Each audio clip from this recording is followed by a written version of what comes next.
shadow of this conflict clings to the skies above Gaza with increasing intensity, the emerging pattern already familiar. By day, there is grief. Here, mourning for a dead child, one of the latest victims of Israeli airstrikes in Gaza. "What has this baby done?" asks the child's father. "We were sitting safely at home. We didn't hear a warning rocket." Israelis have also lost children.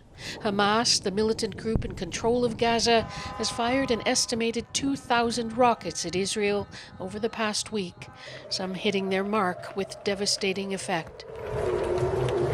But it is the speed with which the conflict is moving beyond the Hamas versus Israel narrative alone that is less familiar here, especially the ugly scenes of crowds of Jewish and Arab Israelis attacking each other.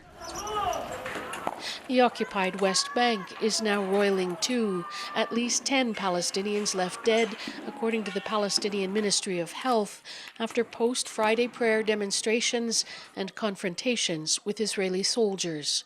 Calls for a ceasefire are piling up. The fighting has the potential to unleash an uncontainable security and humanitarian crisis and to further foster extremism, not only in the occupied Palestinian territory in Israel, but in the region as a whole.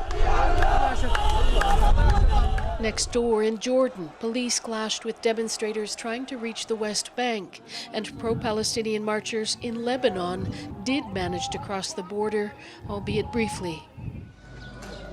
Israeli leaders have said they want to go a good deal further in destroying the Hamas infrastructure in Gaza before they will agree to a ceasefire. Last night, Israeli airstrikes targeted a network of tunnels stretching beneath Gaza, said to be used by Hamas for smuggling. False reports of an Israeli ground offensive reportedly sending senior Hamas commanders underground. Today, Palestinian families living along Gaza's northern border with Israel began moving away from it, seeking shelter at UN schools, fearful a ground invasion may still be coming. Margaret, you've covered this region and its conflicts for a long time. Is there any sense of what comes next or how this ends?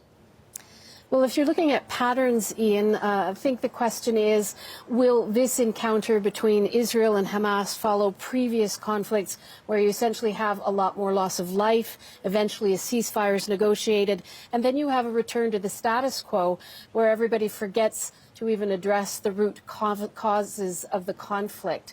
Or are we actually witnessing something quite different where things might actually get so bad it prompts a course change of some sort, be it for better or for worse?